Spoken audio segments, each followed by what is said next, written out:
Welcome all to the Transportation Committee meeting for May 14th, 2018.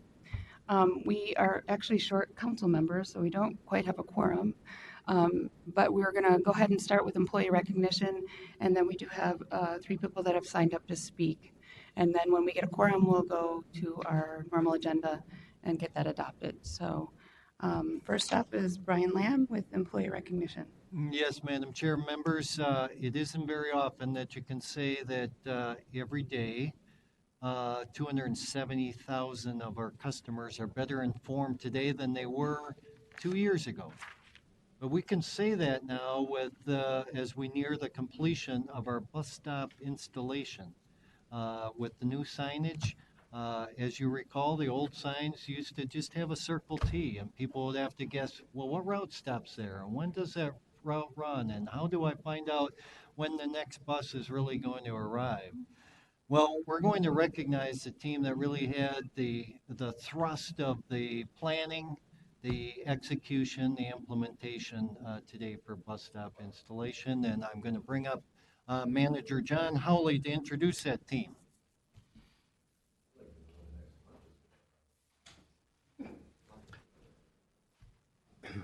Good afternoon, Madam Chair, Council members. I'm John Howley, Manager of Transit Information. And I'll first introduce the project team for the bus stop signage. This is Ben Rukowski, Assistant Manager for Transit Information. He's the project manager. And Barrett Clausen, Transit Information Services Coordinator. And Kenny Kennel, he's a Business Systems Analyst. And certainly last but not least, Dan Callahan, who is responsible for installing the majority of the signs. So about 2.5 years ago when this project started, if you were a customer standing at one of our stops, you pretty much didn't have any kind of transit information to help you verify whether you're standing in the right place or what time the bus was coming. You had our red T sign, and that was pretty much it. So we began to hear very clearly from customers they wanted more transit information. So Ben took on this challenging project that includes over 12,000 bus stop locations to see what we do to improve our customer service. And first of all, peer agencies were surveyed, which indeed confirmed that we were providing the least amount of transit information at the bus stops. So Ben put together his team, and in addition, I want to emphasize, in addition to the transit information project team, this also included other internal partners such as street operations, engineering and facilities, transit information center personnel, and creative services. So with the assistance of creative services, first of all, and input from stakeholders, a new bus stop sign was designed. Factors that went into that decision included the visibility of the sign for operators and marketing branding. Laura Madsen, 2 other project team members I should mention weren't able to make it. Laura Madsen was a department project coordinator, and TIC supervisor Wendy Adams. So Laura undertook research to benchmark and determine best practices for transit information at bus stops. Factors included cost effectiveness, equity, predictability, and professional appearance.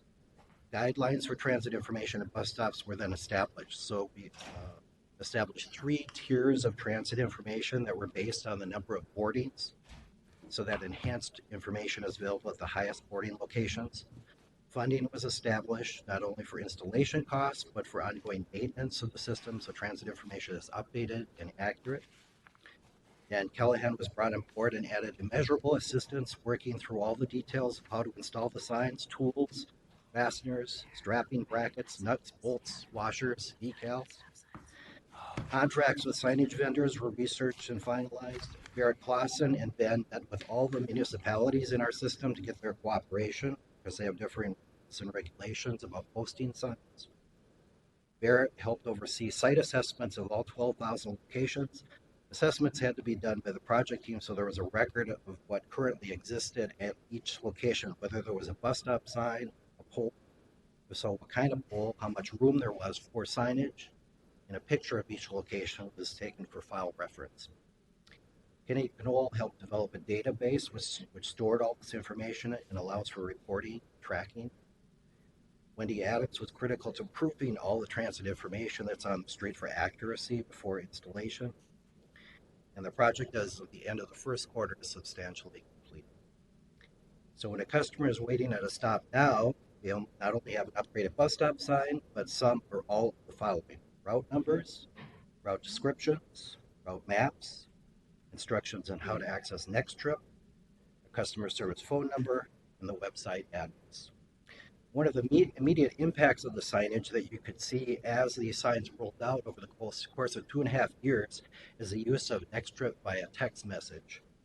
This was application was implemented back in June 2015. By the end of 2016, there were 429,000 total texts for the year, and as of the end of last year, that has grown to 2,064,750 requests. So obviously, customers are seeing this on the signs and using it. So the result of this project pays dividends by upgrading the professionalism of our signage, makes it easier for customers to use transit service, and will pay dividends and enhance ridership for many years to come. Thank you.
Thank you again.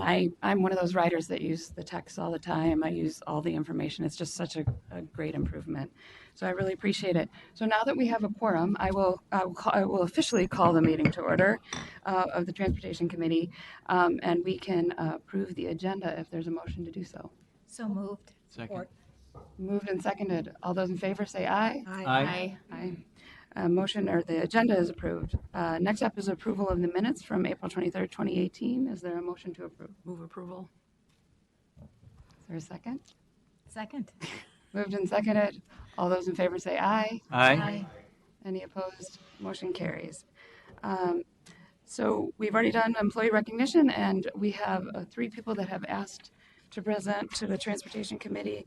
I ask that you limit your comments to 3 minutes. And first off is Ryan Timlin for ATU. Welcome to the committee. Thank you.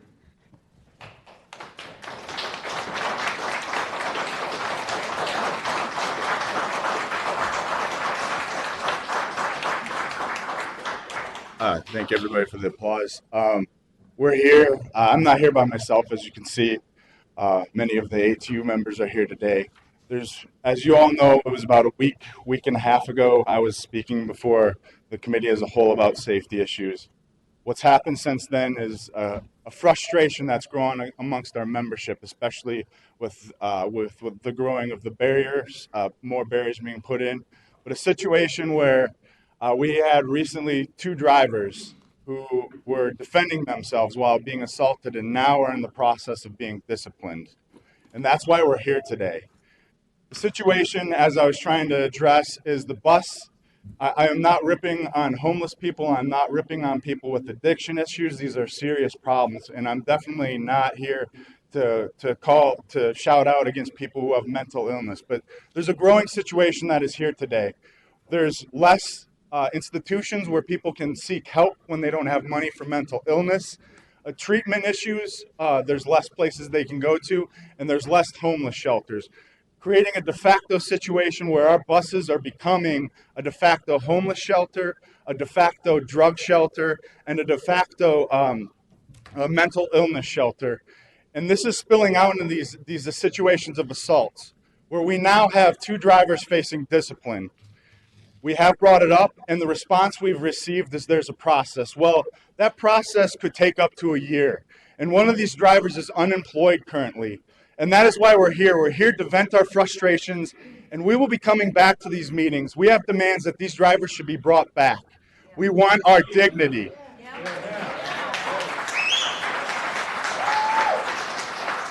Self-defense is a human right, and their voices need to be heard, and that is why we're here today. So we're here to demand that drivers start receiving the, now we're not saying every assault, we know there's circumstances, but these situations, when it's a situation of self-defense, that must be addressed. And we want our dignity now, and we have the right to defend ourselves when we need to, and we should not be punished for that. And so, what do we want? Dignity. When do we want it? Now. What do we want? Dignity. When do we want it? Now.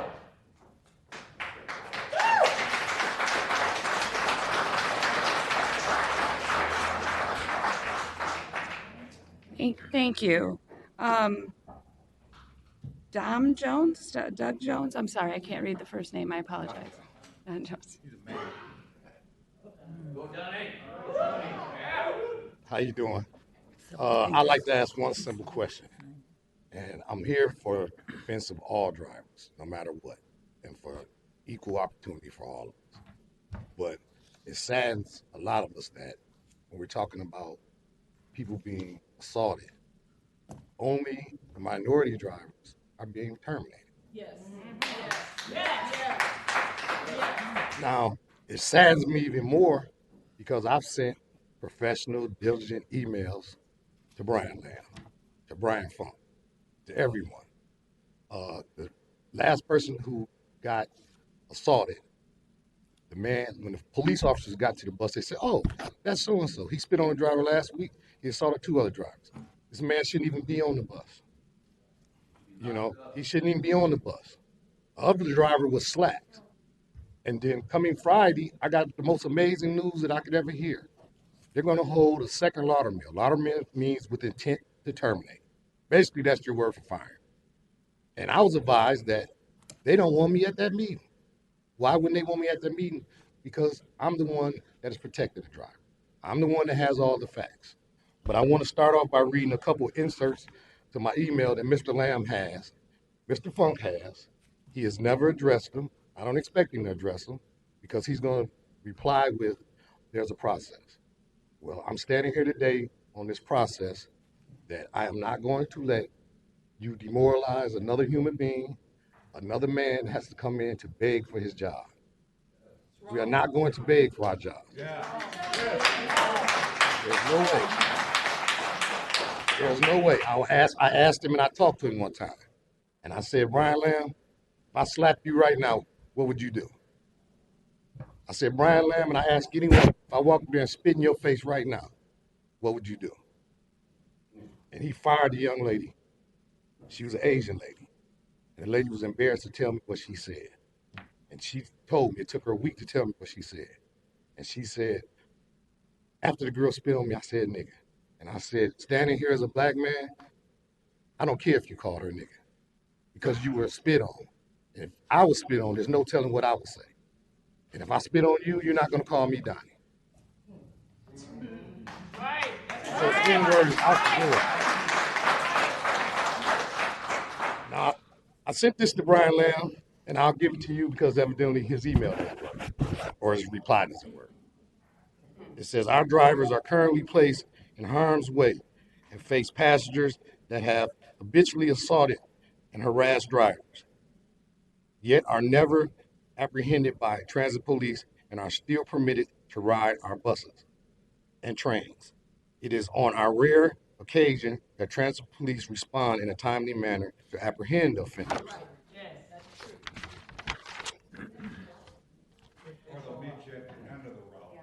It is disgusting that it takes the public and the media to bring sensitivity to welfare of our operators.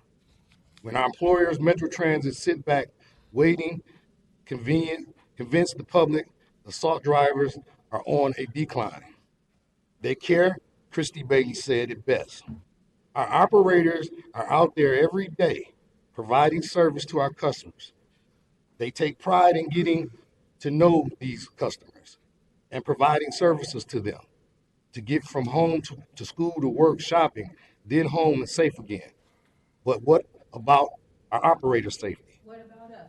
I will be the first to say all drivers do not do everything right. But in spite, second, confronting with a life-threatening situation, what would you do?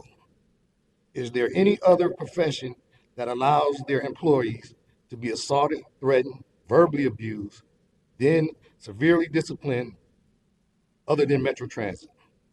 As a, as a bus transit director, Christy Bailey stated, when an operator is assaulted, it affects all of us, especially our operators. Does that mean that practice of assaulting and threatening operators would continue to result in harsh punishment or termination or operators unless the media, who is our best advocates for justice, is the media right now? And that's it. And it's more in this email, but I only use inserts, but I'm standing here today. We're not begging you no more, Brian Land. No more. It's more, it's outrageous. You got 4 assaults, you got 2 African Americans fired. You do the math. Thank you. You do the math. Mr. Jones, thank you. Can you just leave your letter and then we'll get it into the minutes? I'll copy for all of you. Okay, thank you. Next is Harry McLean.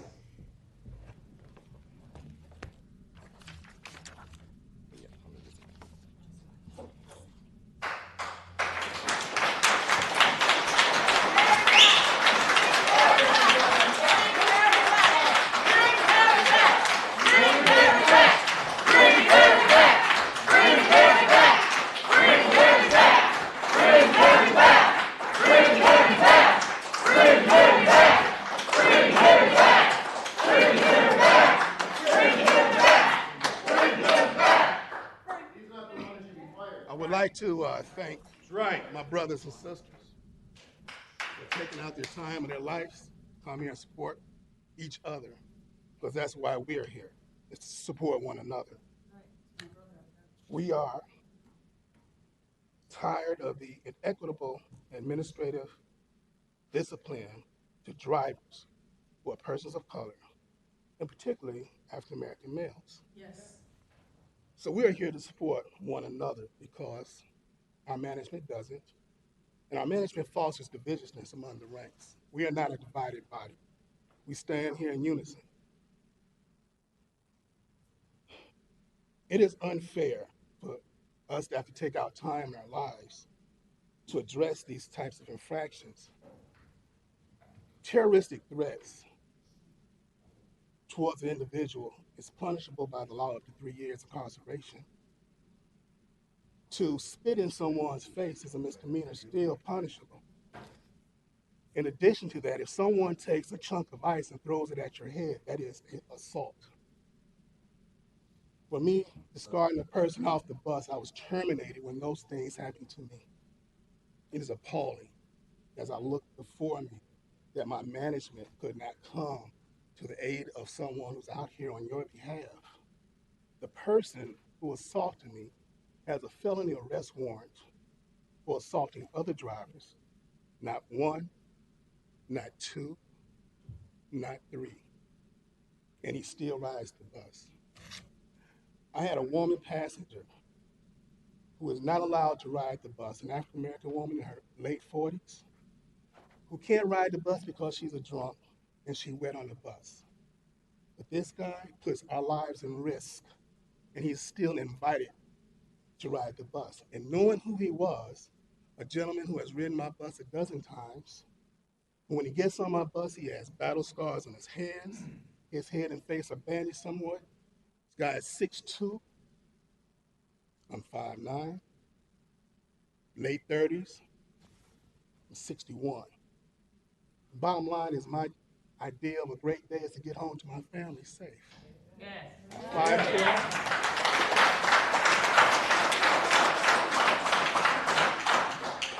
What we all want. Yes. It is reprehensibly appalling that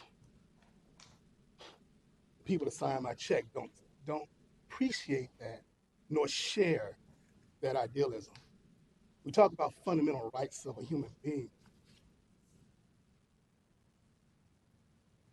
my mind draws blank when I look at on television drivers being pummeled, dragged off the bus. But that's not the whole story. You got drivers who, as a person's leaving, get spat on. People throw things at us. They come around to the window and assault us. Assault isn't always verbal. It isn't always physical. But either way, you have to understand how disturbing it is during the course of action. Well, this can happen to you a number of times during the course of your doing business in one day. And our expectations is to be safe and sound for our passengers. But what about your expectations? Was I supposed to hope I survive my injuries and get home safely to my children? That injuries I may not have survived, and a job that may not be available for me if I survive them.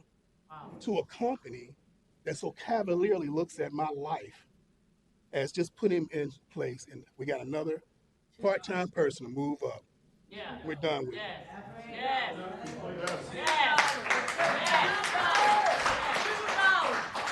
It is, Not an assembly line. it is an attitude of utter disrespect because we're employees with the same company. But what I see is hubris at the highest level that discounts the lives of those of us who are on the ground level that allow you to enrich yourselves, Come on. that allow you to enjoy your capacity here, and to be able to hand out awards that are frivolous because we here are why all of that is happening. Yes. Yes. Yes.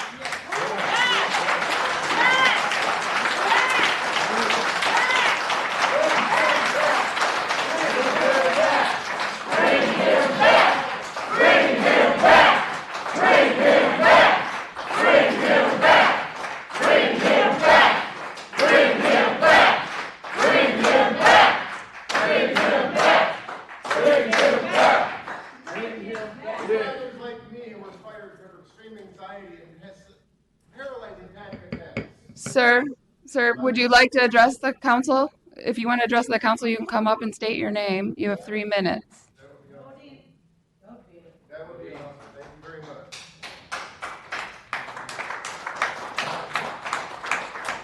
My name is Dean Simonson. I've been driving with y'all since July 6, 2015. In the past year, I've been assaulted in various means. 3 of the most egregious caused me to suffer extreme anxiety and panic attacks to where I could not show up to work.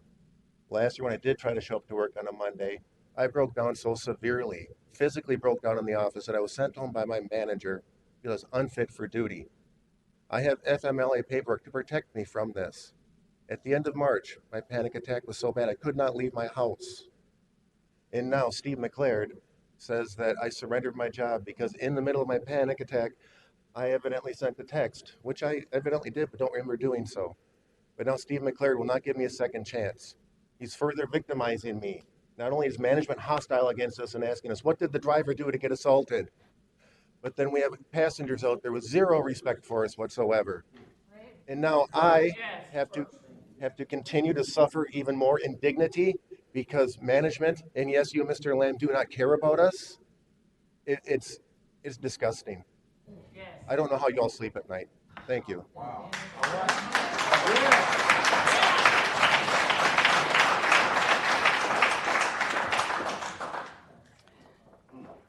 Are there any other speakers? Can you please state your name, and also it's 3 minutes. Thank you. Hi, my name's Ken Peters. I'm an operator at East Metro, operator number 67187. When I started here almost 12 years ago, during the interview process, I was asked, why do you want to leave Skyline School Bus after 14 years at this point in your life? I sat back and I thought about it for a moment. My response to them was, it's time for me to grow up. It's time for me to get a career. When I came here, this was my last stop. I was going to work here until I was 67 years old, the required age for retirement. Since I've been here, my bus has been shot at once. I had a fight on my bus where the person had a gun in their pocket. They left the bus, the gun went off. That brought back very traumatic experiences for me because that bullet the first time, if I would have been 1 mile an hour slower, it would have been in me, right in my hip. A disabling injury. I would have been out of work. I convinced my wife to leave her job, driving the school bus, to come work for Metro Transit. I conned her into it saying, we'll get paid vacation. We can finally go someplace and enjoy a vacation. You know what our vacation was this past week? Sitting at home. Why? Because she burned up all her vacation time with an illness, started in January. I couldn't give her any of my sick time. Why? Because we still had vacation time. So that's where we sat, because in September, we have to get out of here. We have to get a vacation. Now, I just found out the other day that I myself am ill. I will be out of work for about 3 to 4 weeks. I'm not too concerned because I have enough sick time, but I just stopped to think, you know, what can I do? A 54-year-old man, where can I go? Where can I get a job? What will I do? This is it. This is what I'm stuck with. I hate to think that, but my brother, he just found out from his employer of 37 years, an employer who's been in Minnesota for long before any of us were here, 3M, just outsourced his job after moving him to Austin, Texas, 32 years ago. His boss did not have the common nerve to walk down 2 doors to his office and say, we're sorry, your job's been outsourced. Starting July 1st, you work for this company. What's a bigger slap in the head? He loses everything. He starts from zero, square one. Everybody always thought 3M took care of their own. That's taking care of their own. I hope this is not the way we think. These are my fellow coworkers. I'm proud to say that they're my ATU brothers and sisters, and I will stand with them and I will fight with them. But heaven forbid that we have to come here on our hands and knees and beg to keep our jobs because we got assaulted? It's wrong. I was assaulted on the 67 line because a lady wanted to get off at Lexington Parkway in Minnehaha. She rang the bell halfway through the intersection. Her response, because she missed the stop, was to come up and slap me. Take my glasses. I know there's people there. I can see some shadows. I'm trying to drive a 40-foot bus with 15 other people on that bus. All I can do is jam on the brakes and hope that I stop in a straight line.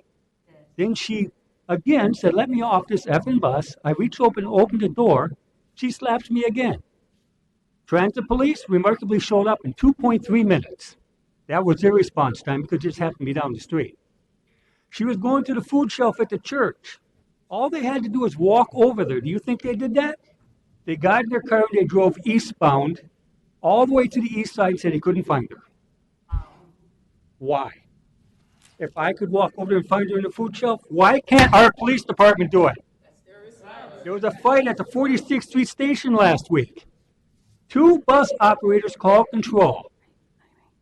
10 minutes later, when I'm leaving, the fight is still going on. And over kitty corner from 46th Street Station, if anybody's aware of it, there's a Holiday gas station. What does Holiday gas station have? Donuts.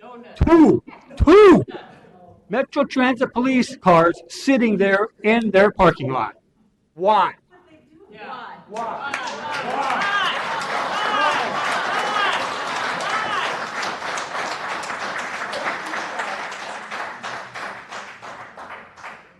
My name's Greg Stowey. Sir, just 1 minute. We have a whole full agenda, so we'll take one more speaker and then we need to get to the business items. But My name's Greg Stowey. I've been an employee of Metro Transit for 34 years. In the old days, we weren't assaulted. Now it seems it's an open season on bus operators. We used to not have a transit police department. Now we have a transit police department, and we're spending millions of dollars on cars for the transit police to drive around in when their job should be on the buses protecting our operators from getting beat up. And the operators, are we going to wait until one of these operators gets hauled out of the bus in a box before we start protecting them? This is nonsense. Bring the guy that was fired back for defending himself. That's your human right to defend yourself. This is ridiculous. Thank you.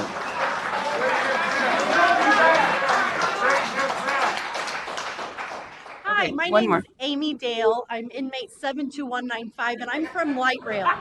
I know you guys have been on Light Rail. We have operators also getting assaulted there on platforms, scared to defend themselves because they're scared that they're going to lose their job, just like several others. You should never be scared to defend yourself. We have a person that got teeth knocked out, and the only thing he thought of, I'm scared to fight back because I'm going to lose my job. We have people taking shits on the train, throwing it at people like monkeys, and this is okay. We have operators that make the announcement by management, do not smoke on the train. Instead, people get weed, cigarettes, and blow the smoke through the vents of the doors. When we call for help, police will meet up with you, but they never do. Morning rush hour, when all of the people in downtown ride the train, we called and said there is a man passed out with his penis in his hand, out in the open, taking up multiple seats. We called at Mall of America, police will meet up with you. However, all the way downtown, police never came. I called for the police because I was scared of a gentleman that had threatened me multiple times. And whenever I got there, police are leaving. They get in their car, go down to the gas station, and come back 5 minutes later when I'm leaving again with coffee cups. But yet they couldn't come to get on the train to just escort me. We go into a restricted area down at Target Field, down in the tail track. Passengers are not supposed to be on there. They're down there. When we try to get out of our cabs, they're assaulting us. It is not right, but everyone is scared because they need their paycheck. They need their job. They need their benefits. We don't get to sit in offices under security where it takes you 15 times to swipe your badge to get in. Of course, you guys can make the decision. I guarantee if any one of you sat in a train or a bus and you were operating and someone said, I'm going to beat your ass and came at you, I guarantee none of you would sit there and take the first hit. But you expect us to do it because you're self-insured?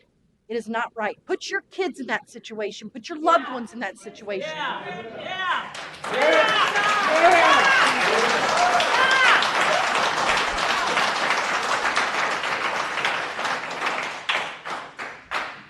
My name is Vanessa Lesburns. I started here 5 years ago. I was 28 years old. I'm a single mom. And Met Council has allowed me to have a job where I can take care of my son by myself. But when we go out on the line, it's scary. I'm female. I get comments all the time that would make a porn star blush. And it's very true, and it's very scary. We have routes that are out all night. Female operator, I was out there. I did that. But there are other female operators. I was fortunate enough not to be sexually assaulted on the line. How would you feel in your desk to have these comments said to you, and you're worried if someone's inappropriate going to touch you? I do not wear shorts to work because I fear that's too much skin showing. I wear our vests, our sweaters, because I don't want them to be able to see through my shirt and see my bra strap. Do you have to worry about those things? But I do. I have to make sure I come home to my son because I'm all he has.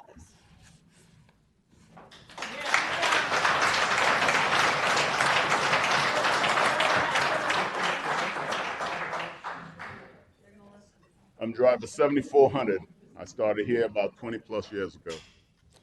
I think I've driven just about every bus in the system from Minneapolis to St. Paul. I've driven the 5 to 14 and so on.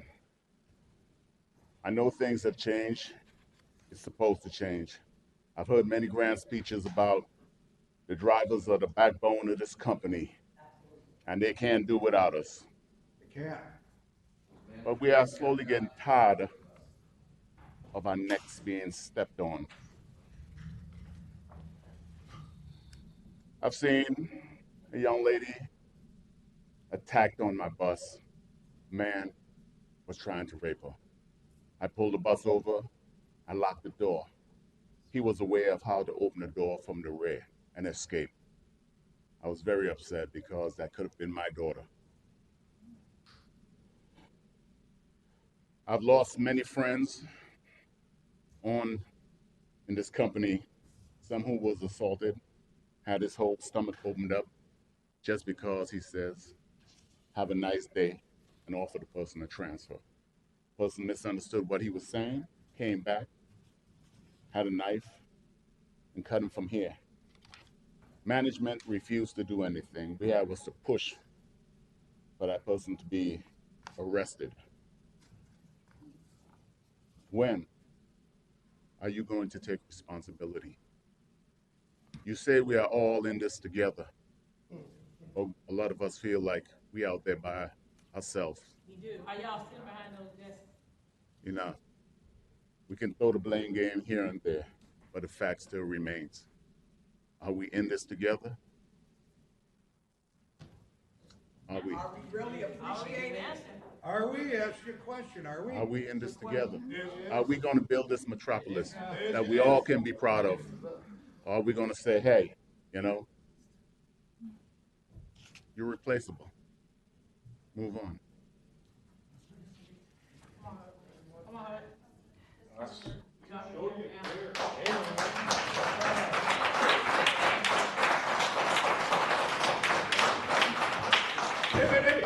I'm driver 7827 out of East Metro, Ed Selinsky. As a driver who was assaulted a number of years ago, I got one question for you. Are you going to wait till it happens on a moving bus and the bus slams into something and a bunch of passengers get hurt? Are you going to wait till then? Is that what it's going to take for you to wake up and start protecting the drivers? Because that's what's going to happen eventually. So, again, are you going to wait till then, or are you going to protect us? We have a right to work in a safe environment. Yes. Every bus needs to have the protection door, and we need to have police available on every rail platform 24 hours a day, 7 days a week, 365 days a year. They don't work. This is ridiculous what we have going on here. We've had drivers assaulted for a gang initiation. We had a driver kidnapped. Kidnapped. Do you want to be kidnapped and dragged out of your office like the driver was kidnapped and taken away on the bus, forced to drive to a different location? Would you like that to happen to you? Why is it okay for us? It is not okay for us anymore. We are not going to take this anymore.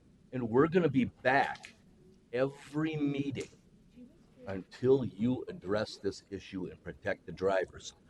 Are we going to be back? Yeah! We'll be back! We'll be back! We'll be back! We'll be back! We'll be back! We'll be back! We'll be back! We'll be back! We will be back! We will be back! Guaranteed. Thank you all for coming. We do value your stories. I They're not am. stories. They're the way.